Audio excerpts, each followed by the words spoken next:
Hello friends, আজকে আপনাদেরকে দেখাবো কিভাবে ধোঁয়ার বুদবুদ বা স্মোক বাবল তৈরি করা যায়। এর জন্য প্রথমেই আমি একটা গ্লাসে নিয়েছি সামান্য জল এবং তাতে অ্যাড করছি সামান্য শ্যাম্পু। এই শ্যাম্পু এবং জলটাকে ভালো করে মিক্সড করে নেব। আপনারা দেখতেই পাচ্ছেন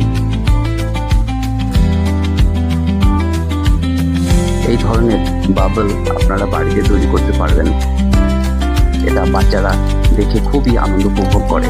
আমি আমার স্কুলে এর আগে অনেকবার এই ধরনের স্মোক বাবল তৈরি করেছি, বাচ্চারা খুব আনন্দ উপভোগ করে। এই দ্রবণে আমি মিক্স করব সামান্য সুগার বা চিনি। এই চিনি, শ্যাম্পু এবং জলের খুব ভালো করে নেড়ে মিক্সড করে নেব এবং যে দ্রবণটি তৈরি হবে এই দ্রবণ থেকেই আমাদের বাবল তৈরি হবে।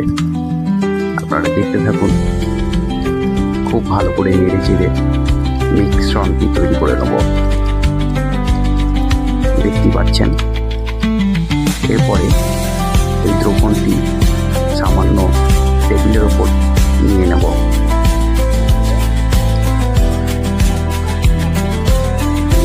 এবার তৈরি হবে আমার বাবল বা বুদবুদ। দেখতে পাচ্ছেন সুন্দর একটি বড় বুদবুদ তৈরি হয়েছে, দারুণ সুন্দর লাগছে। এটা কিন্তু এয়ার বাবল, এর মধ্যে কোনো ধোঁয়া নেই। এরপরে এই বাবলের ভেতরে আমি দেব ধোঁয়া বা স্মোক। আপনারা দেখতে থাকুন। এই দেখুন, এবার এই বাবলের ভেতরে যাচ্ছে ধোঁয়া বা স্মোক।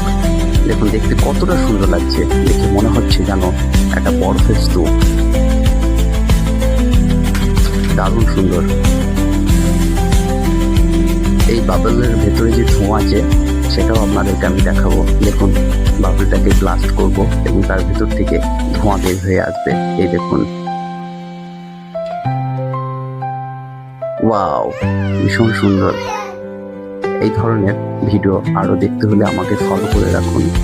আপনাদেরকে অনেক ধন্যবাদ।